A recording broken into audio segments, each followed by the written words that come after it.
Hello everyone, Susmita cooking চ্যানেলে তোমাদের আরও একবারও ওয়েলকাম জানাই।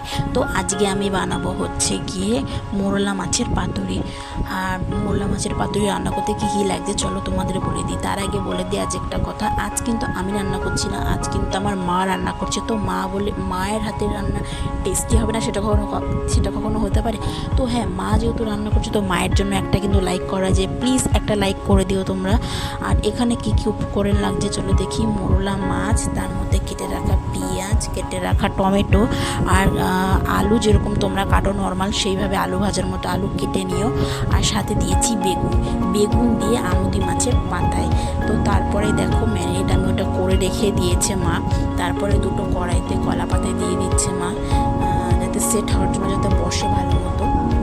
তার মধ্যে দেখো আরও একটা কলা পাতা নিয়ে ওর মধ্যে সর্ষের তেল মাখিয়ে তার ওর উপরেই মাখানো ম্যারিনেট করা যে মাছটা সব সবজি দিয়ে যেটা মাখিয়ে রেখেছে সেটা কলা পাতার মধ্যে দিয়ে দেবে। দিয়ে ভালো মতো সাজিয়ে গুছিয়ে দিয়ে তারপরে ওটাকে কড়াইতে চাপিয়ে দেবে।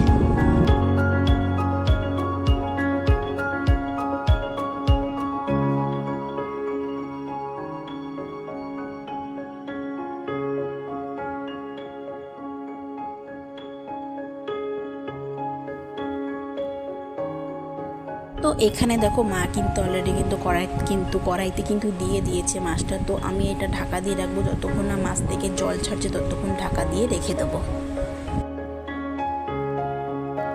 চলো ঢাকাটা খুলে দেখি এবার। দেখো মাছে কিন্তু জল ছেড়ে দিয়েছে, তোমরা কি সেটা দেখতে পাচ্ছ? টকবক করে জল এখনও ফুটছে।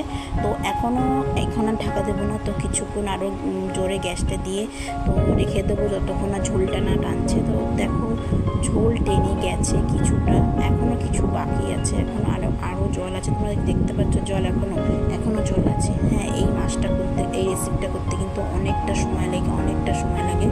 প্রায় এইটা করতে প্রায় 1 ঘন্টা লেগেছে। দেখতে এত সিম্পল মনে হতে পারে, কিন্তু না গাইস, এত সিম্পল না, এটা প্রায় 1 ঘন্টা ধরে পড়েছে আমার মা।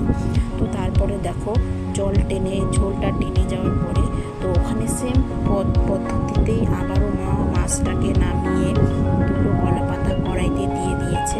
তো এবার মাছটা থালার মধ্যে ঢেলে তার উপরে দুটো কলা পাতা দিয়ে তার উপরে আবার প্লেট দিয়ে মাছটা উল্টে নিয়ে দেখো মা আমার কীভাবে মাছটা আবার কড়াইতে ট্রান্সফার করে সেটা তোমরা দেখে নেবো।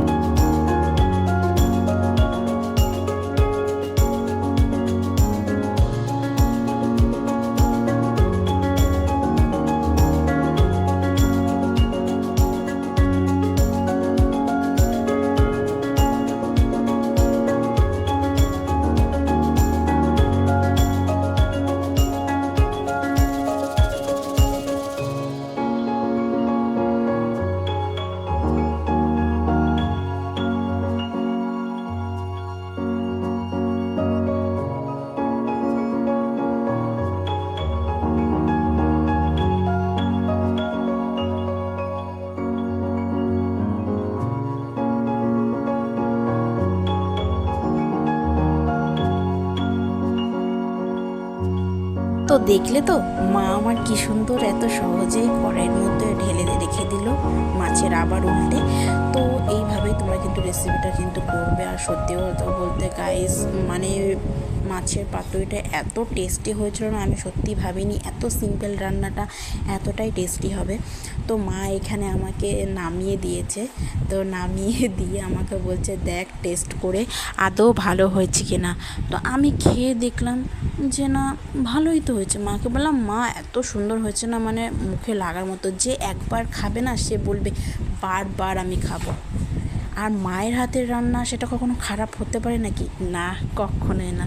তো প্লিজ তোমরা একটু সাপোর্ট করো। আর ভিডিওটা যদি লেগে থাকে অবশ্যই লাইক, কমেন্ট, শেয়ার আর সাবস্ক্রাইব কিন্তু করতে ভুলবে না অবশ্যই। মায়ের জন্য তো একটা লাইক তো করাই যায়। তো তোমরা এত ভিডিও তোমরা দেখো, অন্যান্য ভিডিওতে লাইক, কমেন্ট, শেয়ার করো, তাহলে এটাতে কেন করো না? হ্যাঁ, হতে পারে আমার ছোট একটা চ্যানেল, তোমরা প্লিজ একটু করে সাপোর্ট করো। তোমরা যদি পাশে যদি না থাকো তো কারা থাকবে? তো ভিডিওটা যদি ভালো লাগে থাকে অবশ্যই লাইক, কমেন্ট, শেয়ার, সাবস্ক্রাইব। আজ মতো